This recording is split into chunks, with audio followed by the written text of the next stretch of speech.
Ang tapang ng Duterte, taong bayan, ang tapang ng Duterte, humuhugot lang sila sa hitman.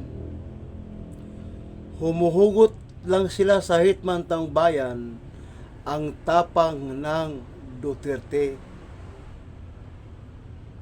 Kaya matapang ang Duterte dahil mayroon silang alagang mamamatay tao. Mayroon silang alagang hitman. Mayroon silang alagang bayarang mamamatay tao. Kaya matapang ang Duterte. Yan. Sa totoo lang, taong bayan, duwag ang Duterte. Duwag ang Duterte, taong bayan, duwag. Sa totoo lang, taong bayan. Sa totoo lang, taong bayan, duwag ang Duterte. Humuhugot lang sila ng tapang sa bayarang mamamatay tao. Kasi pag nagsalita ka laban sa Duterte, ipapatay ka nila sa pamamagitan ng alaga nilang bayarang mamamatay tao. Yan. Ang sabi nga ng mga supporter ni Sara Duterte, humanda na raw. Pag si Sara daw magpresidente, humanda raw ang lahat. Kasi lahat daw ng galit kay Sara, lahat daw ng naninira kay Sara ay ipapatay, ipapapatay at ipapakulong. Yan ang sabi ng DDS. Humanda na raw lahat pag si Sara magpresidente. Kasi lahat ng galit kay Sara, kanilang ipapatay. Kanilang ipapapatay.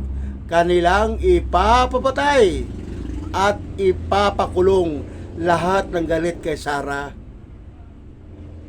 Kaya atat na atat silang ipalit si Sara kay PBBM upang sa ganon magsimula na silang maghiganti, upang sa ganon magsimula na silang magpapakulong, upang sa ganon magsimula na silang pumatay.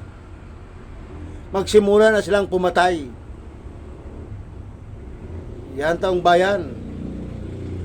Yan ang hangarin nila sa bansa. Maghiganti, magpapakulong, at magpapapatay. Kaya atat-atat silang iupo si Sara. Dahil atat-atat na silang pumatay. Atat-atat na silang magpapakulong. Yan ang dahilan, taong bayan. Yan ang naratibo nila. Yan ang laging sinisigaw nila. Yan. Pero deep inside, ang pamilyang Duterte ay duwag. Duwag ang pamilyang Duterte, duwag. Ha? Yan, taong bayan. Hindi yan sila magtagumpay at hindi sila magwagi sa kanilang mga binabalak na mga masasama. Hindi yan sila magtagumpay at hindi sila magwagi sa kanilang mga binabalak na mga sasama. Hindi yan sila magtagumpay, hindi yan sila magwagi, taong bayan. Hindi yan sila magtagumpay, hindi yan sila magwagi sa kanilang mga binabalak na masasama. Yan. Humanda na raw. Pag si Sara magpresidente, humanda na raw. Kasi lahat ng kumakalaban kay Sara, kanilang ipapakulong, yung iba ipapapatay. Ang iba ipapakulong, yung iba ipapapatay. Kaya nagmamadali silang iupo si Sara upang sa ganon makapagsimula na silang pumatay, makapagsimula na silang ipapakulong ang lahat ng kumakalaban kay Sara Duterte. Yan ang hangarin nila. Hindi para sa bayan, kundi maghiganti at pumatay.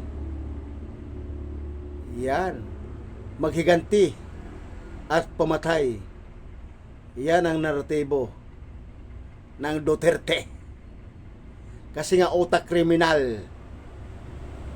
May alagang hitman, may alagang mamamatay tao, may alagang bayarang mamamatay tao. Yan. Dapat itong pamilyang Duterte, dapat ito pinapatay na dapat ito eh. Dapat yan si Sara Duterte, dapat yan patayin na dapat yan eh. Dapat nga patayin na yan si Sara Duterte eh. Si Basti Duterte, dapat nga patayin na yan eh.